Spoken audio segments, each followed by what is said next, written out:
I'm not bad. I'm doing week 5, and they've let me up on stage now, as well as writing the Wednesday updates. We're doing okay. So yeah, thank you. Hope you've all having a good day so far. We've got a great panel session coming up. I'll introduce the panelists in a moment. So we're almost at the end of level 2, which is a new realm. But before we move on, just wanted to cover a good session about practice management systems or CRMs or back offices or whatever you want to call them. And we already know we're wanting to keep the good stuff and replace some of the not good stuff. But let's see where we get to in the discussion here. So I'd like to welcome up our panel. So we've got Nick Eatock, CEO and founder of intelliflo. Welcome, Nick. We've got Dylan Navra, Head of Product from Morningstar, and Pete Ridlington, Founder and CEO of Ningi, along with special skills.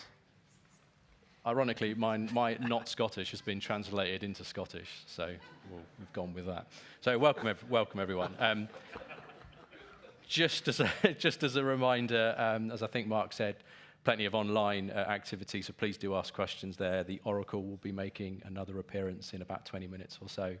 And as Mark also said, a couple of polls coming up. So to kick things off, and I'll come to each of you in turn. I'll probably start with you, Nick, if that's okay. I'll go in the middle first. There's lots of different views around the industry of what a practice management system is, what it's expected to do, what maybe it's not expected to do. It's quite often things that they're not designed to do in the first place, or there's additional expectations that's going on there. And you'll see from the earlier poll and in our SOTAN paper, most recent SOTAN paper, State Advisor Nation, that's, practice management systems is the thing, the bit of tech that people most wanted to replace, I suppose. So you all operate in sort of slightly different parts of this particular part of the industry. So what do you think is worth keeping and what's broken? And most importantly, how are you going about fixing it? And no sales pitch allowed. Oh, that's tricky. This might be a very short session. Yeah, it might be very short. So I'll come to you first, Nick. So it's a good question. Without a sales pitch is hard. I was struck by the comments from the Starling CTO you had this morning when he was talking about sort of change and innovation and how important that is. And the reality is, as software businesses, and I probably speak for all three of us here, you do need to continue to reinvent, continue to add, continue to update the technology and so on. And it's only if you do that you can continue to add capabilities that firms want. And the reality, firms want very different things from their practice management technology and other systems out there in the marketplace. So, we've got some 2,800 odd firms who use our tech, and I would say all 2,800 use it in a different way. But at the heart of it, there are some activities that are central to all. They might have slightly different variations, slightly different workflows, and so on within that. We've lost a bottle of water. But they want those pieces to work. So you need to continue to develop those. You need to continue to work with your users. So we have a team called Customer Success Team, and their whole reason for being is working with firms to make sure that they can adopt more and more of the tech. Because almost whatever survey you see, the more you adopt to the technology, the more you're going to get back from it. It was earlier talked about the difference between value and cost and so on, and that adoption helps drive the value. It doesn't change the cost, it helps increase the value, and that's, that's really important. At the same time, maintaining an open API standard so people can choose the systems that they want to integrate with, so that they can do that. Yeah. That's really important. We never want to lose sight of that. Cool. Thanks, Nick. I'll come to you, Pete, as a relative newcomer. Yeah, newbie. Yeah. So your thoughts on that? Yeah, I mean, I think when you think about some of the good stuff that's there's lots. The fact that you've got support from technology for all of the amazing things that have happened in terms of transformation proposition, all the way from hybrid advice, robot advice, cash flow modeling being used as like a kind of standard practice. But what we're kind of seeing is advisors actually kind of not looking to run things differently. There is emergent standards around how you fact find a client, how you onboard a client, what a suitability report needs to look like, and that's a heavily regulated process where there's a lot of efficiency we can sweat by, rather than kind of pushing those decisions, those choices onto advisors, kind of saying, as an industry, as tech providers, that's our job to figure out how this API connects to that API, provide free choice, but have quite a strong, well-backed, researched opinion about the best practice for that. And I think in doing that, we can wipe away a lot of the complexity for advisors and hopefully make some of those challenges around what is a complicated area dissolve. And that's hard, but that's kind of our challenge. And I think the big one that we need to wrestle. Yeah, okay. And Dylan? I think it's quite interesting. When we introduced the session, we said practice management systems, CRMs, back offices, or whatever we like to call it. Yeah. There's where I think the brokenness of where we've evolved between then and now really comes in. Practices are unique in many ways, they're complex in different ways, and as technology has evolved, specialization in certain areas have come in. That a certain degree, a practice management is a specialization in a business. CRMs and how you engage with clients are a specialization, and the back office in terms of compliance, remuneration, reconciliation has started to expand. So I think where we're growing towards is, back in the day, if we call it like that, a practice management solution or a back office tried to catch it all. But as technology is starting to evolve, as deeper integration is starting to happen, you're getting fantastic integration capability coming in to allow specialization. So we've got a great identity crisis to work our way through, solving for a practice, but allowing to build a great ecosystem of capabilities. So it isn't just a practice management collection, but an organization of journeys that can go for each of the specialness of what practices can grow towards. So how many, related back to what you were saying as well, Pete, how many bits of tech do you think I'll say an average advisory firm, there's probably no such thing, but how many bits of tech do you think they should need? Because we talked earlier about maybe and one or two of the other panelists saying, my practice management system, I see that as being, the core and things sit around it. Other people might think differently. But is there a magic number? Bits of tech? I mean, personally, it's close to zero as possible, really. The best user interface, in my opinion, is no user interface, and just we're seeing that with ChatGPT and how easy that was to adopt. So I think while there might be a lot of tech and a lot of different emerging best practices and best suppliers, there's great solutions for research, there's great solutions for cash flow, but you shouldn't have to manage all these different vendors and plug them in. So I think ultimately there will be a central point, and we're kind of on our way, I suppose, to having that central ecosystem where data flows into a single place and stuff can just be bolted on around the edges. But yeah, zero. We're seeing, I suppose, I didn't really answer your question.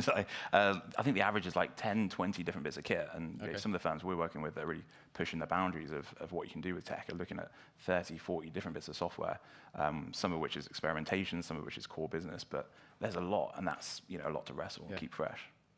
I know about you, Nick. I always call it the I/O store and get in trouble. But with your sort of app store, there's probably thousands these days, but how many? What do you think the average number might be? We'd get into more trouble if you call it the App Store, because there's a business in California that coined that one first. Oh, right. Okay.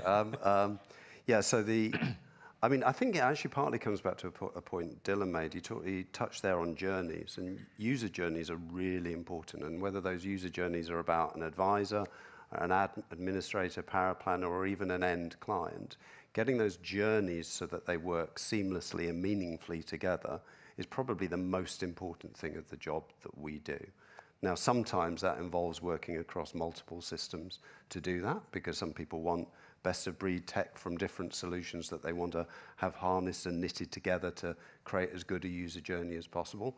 For other firms, it might be do more of it in one or two or three solutions. So it's going to be different for everyone. But so long as we can stay true as tech providers to providing journeys, user journeys that really work, then we'll have created that value add. We'll have made that difference that makes your jobs easier, makes your clients' experience much easier.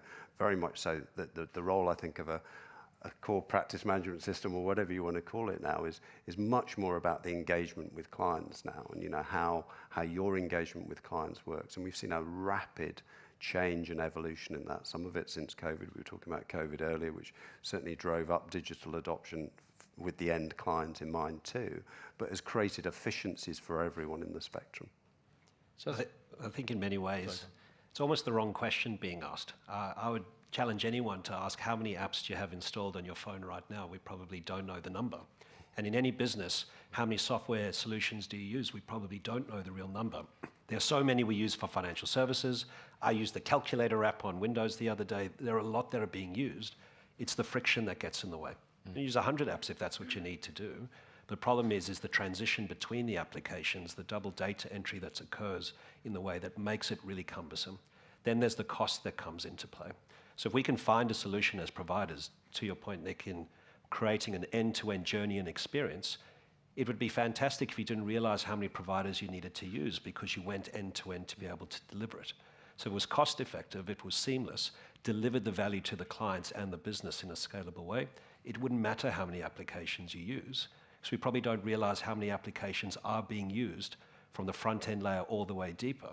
That shouldn't be the conversation we're having. It's about driving the right engagement to create the right experience for our users and their end customers. So thinking back to what you've just been talking there and what we talked about right at the beginning about, should everyone have CTO and the tech resource, and looking at that number of apps, how do you go about, so the average, I think research we've done, but in general, 9 out of 10 advice firms of 5 advisors or less don't have the resource, will be looking to some of their key suppliers. How do you go about, helping the advisors through that? Because the bit they want to keep is all the great functionality, the great tools they've got, the ability to talk to their clients. The bit they might want to replace is then, how do I stitch all that stuff together without having to replace absolutely everything? So if stay with you, Dylan, how do you sort of help people stitch it all together? I'll start with, I think, the element, can firms with 5 users or less have a certain investment in IT? To be honest, I think we'll probably have to.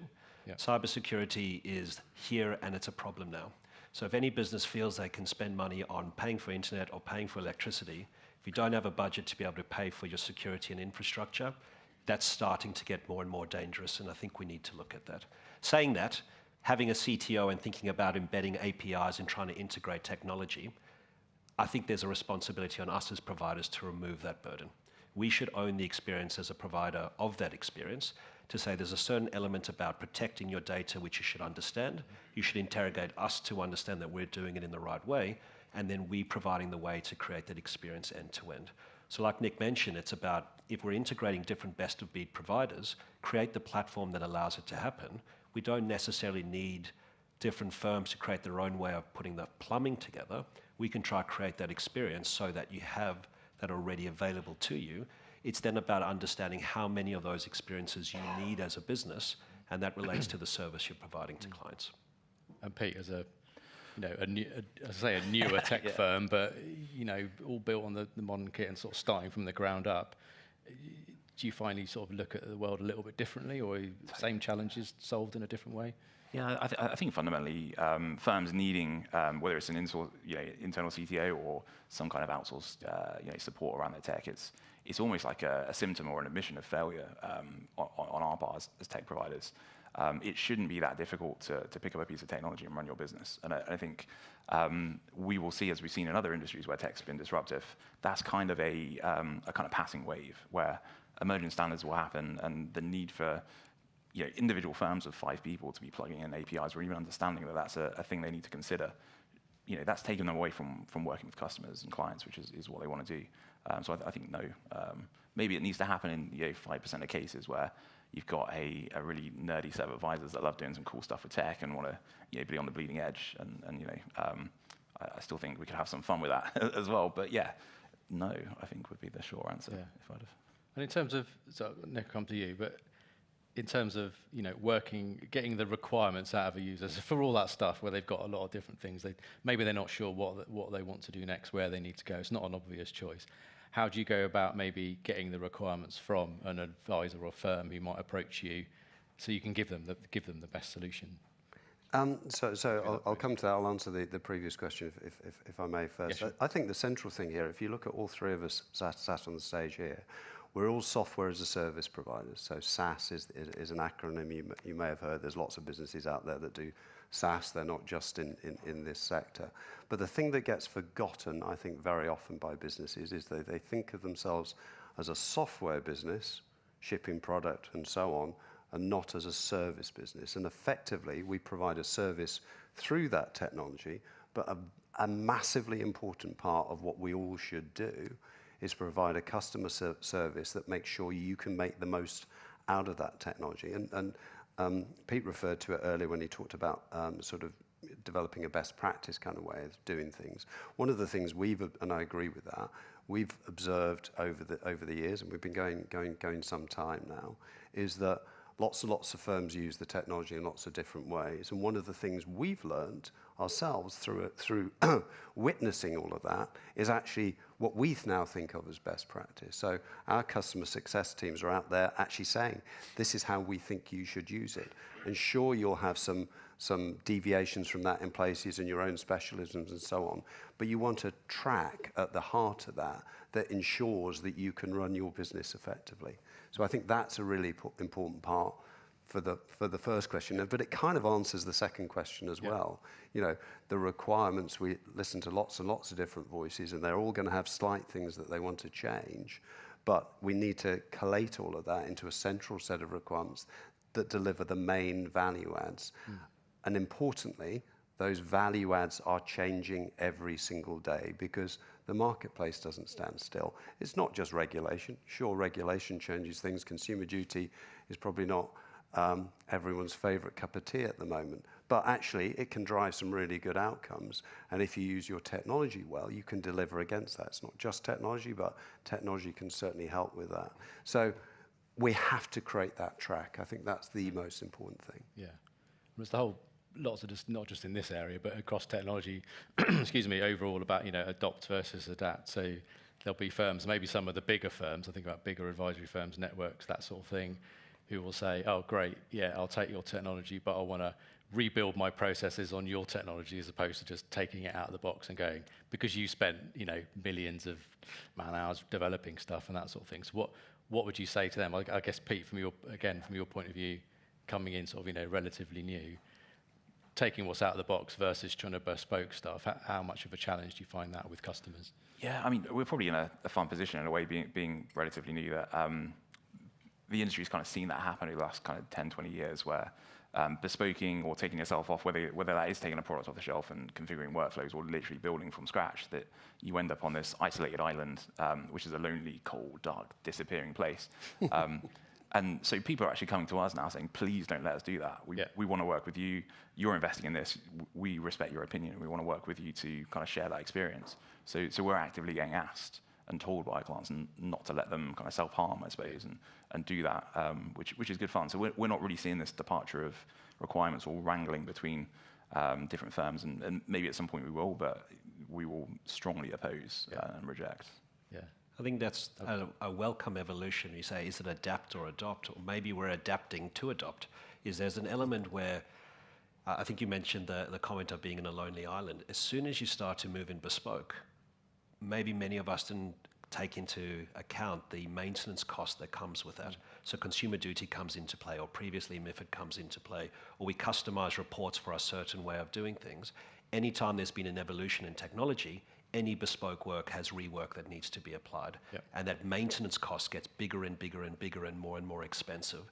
And I think that element of being able to maintain and catch up constantly is not in the ilk of what financial services businesses come to work to do.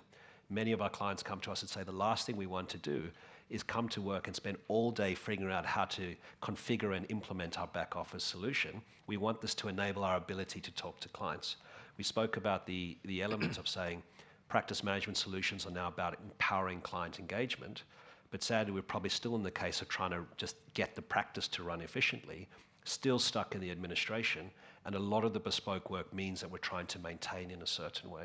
So I agree there's been a lot of work going, if the providers can get it right, if we can get it right, we wouldn't want to do so much configuration. So let's try set at least a configurable experience, which, you know, deemed best practice or as close to it, to then say, let's adopt that and see if our business can adapt to it and see if that gives us what we want, which is talking more with our clients and engaging them a lot better. I was just going to say, so is there a good proportion of what might be adapt that then just becomes standard?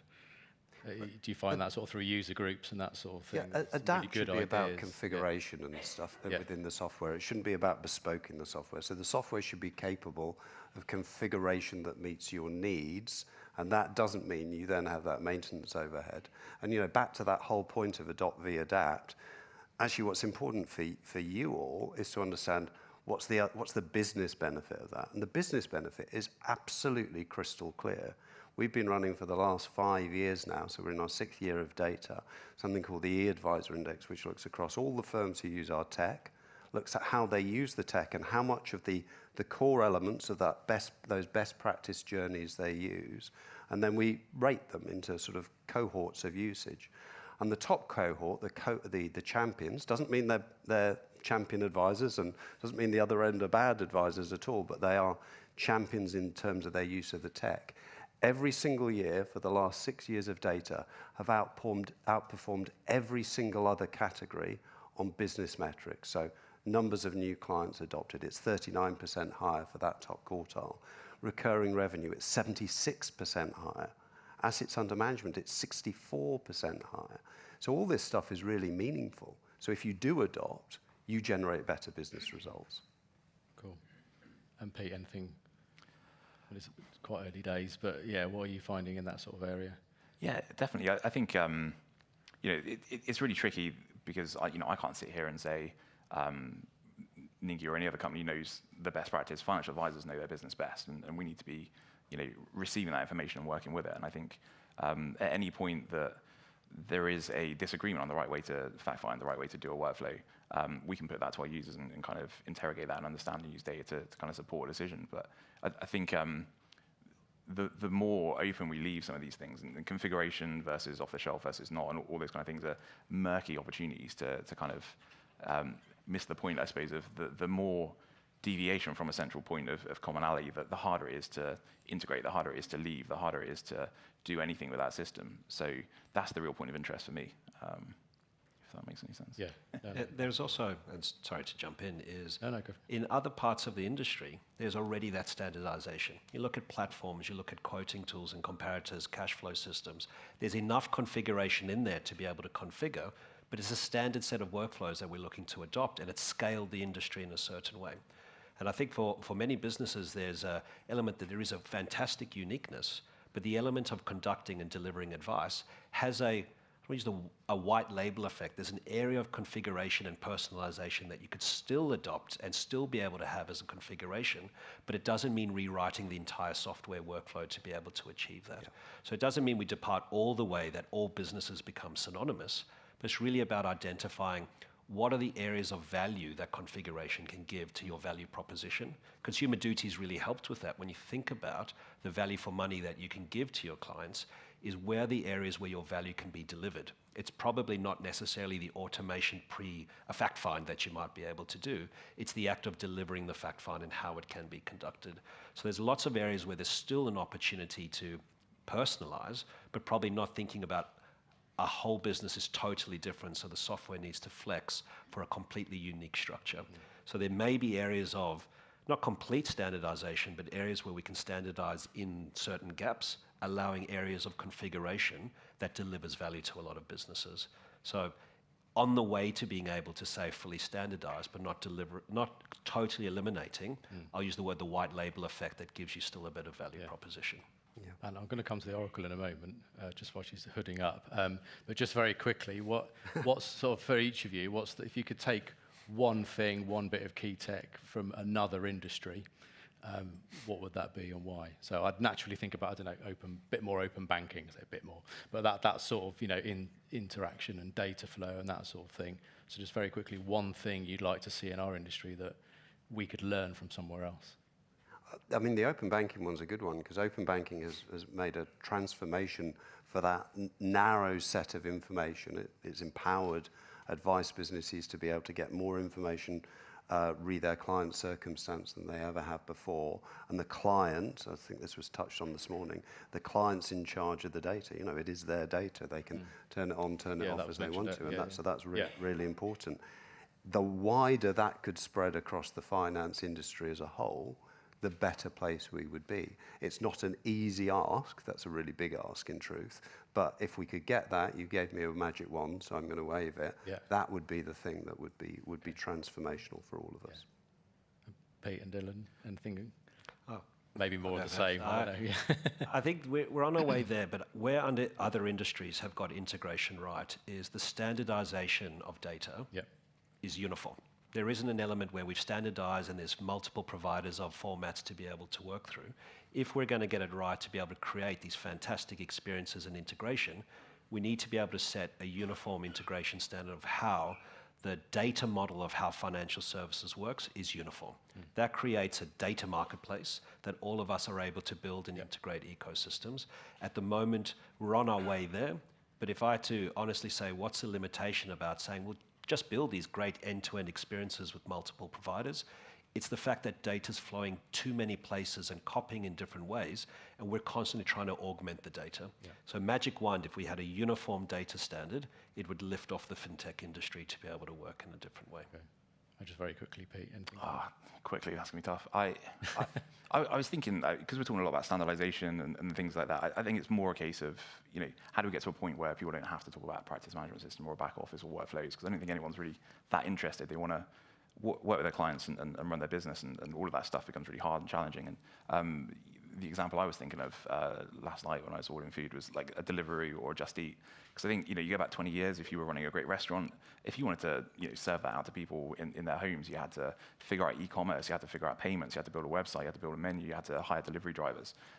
You can do that now, but just focus on the food and all that stuff is standardized and done for you. And I think like some analogous copy of that in our industry would be really exciting. It just works in the background. You get on with what you're good at, and trust that the tech and the stuff is gonna and stuff's gonna get delivered to the right place. So, lovely. Thank you very much.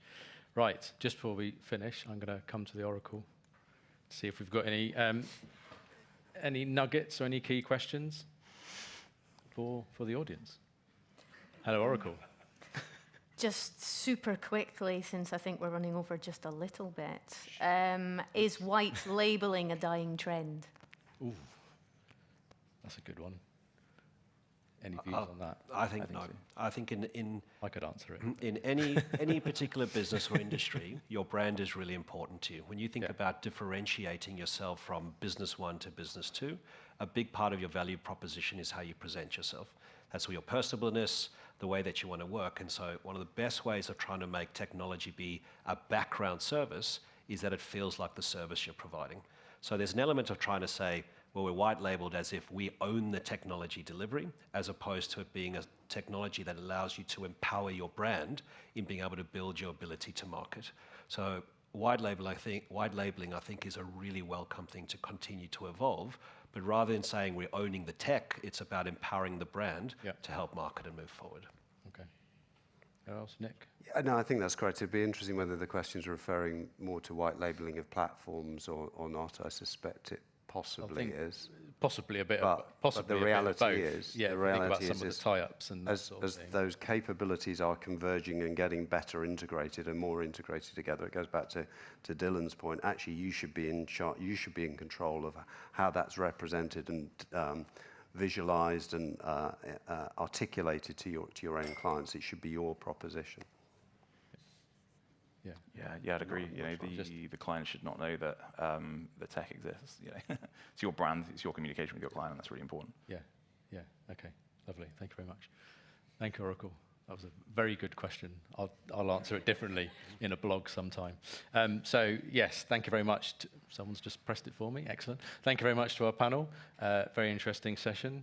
So to Nick Eatock, to Dylan Navra, and to Pete Ridlington. Round of applause, please. Thank you.